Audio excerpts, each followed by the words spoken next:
Hi friends, ఈరోజు మనం egg Sona curry అయితే ప్రిపేర్ చేసుకుందామండి. చాలా ఈజీగా చేసేసుకోవచ్చు. చాలా డిఫరెంట్గా ఉంటుంది కర్రీ, చాలా టేస్టీగా కూడా ఉంటుంది. ముందుగా అయితే 4 ఎగ్స్ని తీసుకొని బాయిల్ చేసుకోవాలండి. బాయిల్ చేసుకొని ఈ విధంగా కట్ చేసుకొని సోనాను అయితే పక్కకు పెట్టేసుకోండి.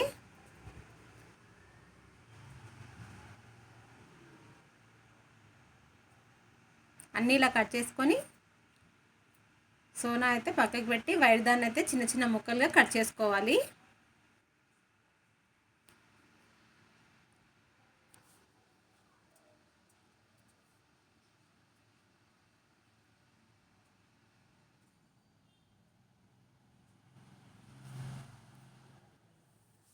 ఇలా అన్ని ముక్కలుగా కట్ చేసి పెట్టుకోండి.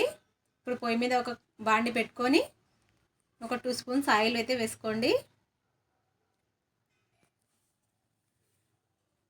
ఇప్పుడు కొద్దిగా ఆవాలు, కొద్దిగా జీలకర్ర,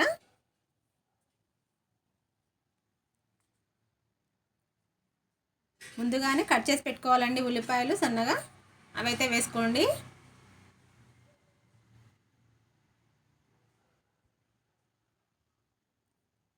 ఒకసారి కలుపుకోండి మొత్తాన్ని.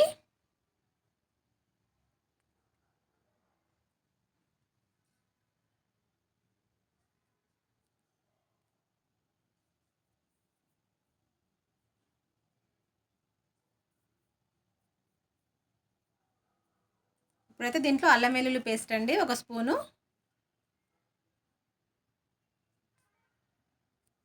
అలాగే 1 స్పూన్ పసుపు,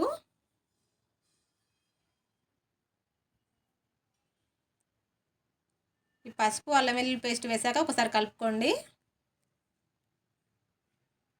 ఇప్పుడు కొద్దిగా సాల్ట్ వేయండి. సాల్ట్ వేయడం ద్వారా ఉల్లిపాయలు తొందరగా మగ్గిపోతాయండి.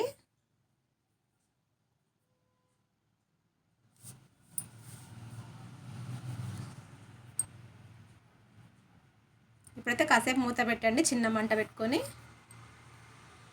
ఇప్పుడు మనం ముందుగా సోనాను అయితే పక్కకి తీసాం కదా, దాన్ని అయితే ఇలా వాటర్ వేసి కలుపుకొని పక్కన పెట్టుకోండి.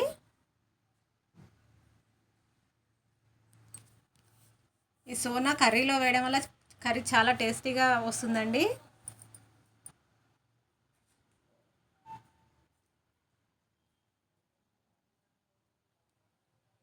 ఇలా అయితే కలిపేసి పక్కన ఉంచుకోండి.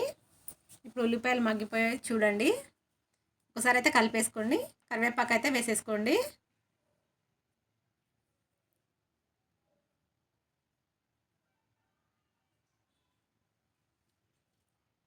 మనం ముందుగా ఎగ్స్ అయితే కట్ చేసి పెట్టుకున్నాం కదా వైట్ది, దాన్ని అయితే వేసుకోవాలి. ఇప్పుడు ఈ ముక్కల్లా కట్ చేసుకొని దాన్ని వేసుకోండి.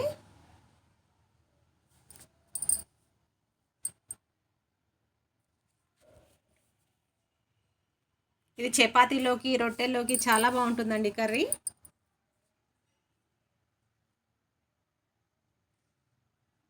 ఇప్పుడు మూత పెట్టి ఒక 2 నిమిషాలు మగ్గనివ్వాలి. మళ్ళీ ఇప్పుడు మూత తీసి కొద్దిగా కారం అయితే వేసుకోవాలి.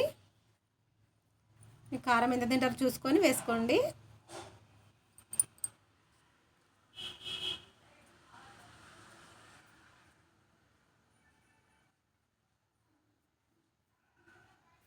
ఇప్పుడు ఇలా కలిపిన దాంట్లో మనం ఇప్పుడు కలిపి పెట్టుకున్నాం కదా సోనా, అదైతే వేసేసుకోండి.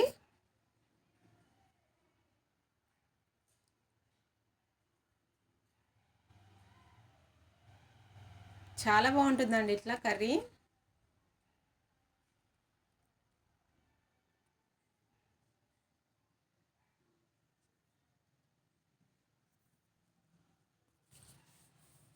మూత పెట్టేసి ఒక 2 నిమిషాలు మగ్గాక దీంట్లో అయితే కొద్దిగా గరం మసాలా, కొద్దిగా ధనియా పౌడర్ అండి,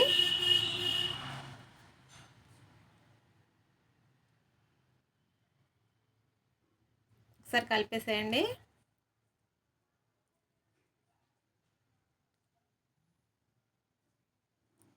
మూత పెట్టి ఒక 2 నిమిషాలు ఉండనివ్వండి. ఇప్పుడైతే కొత్తిమీర, పుదీనా అయితే వేసేసుకోండి. అంతే అండి, గుమగుమలాడే ఎగ్ సోనా కర్రీ అయితే రెడీ అయిపోయింది. చపాతీలో చాలా బాగుంటుందండి ఇది. ట్రై చేసి చూడండి.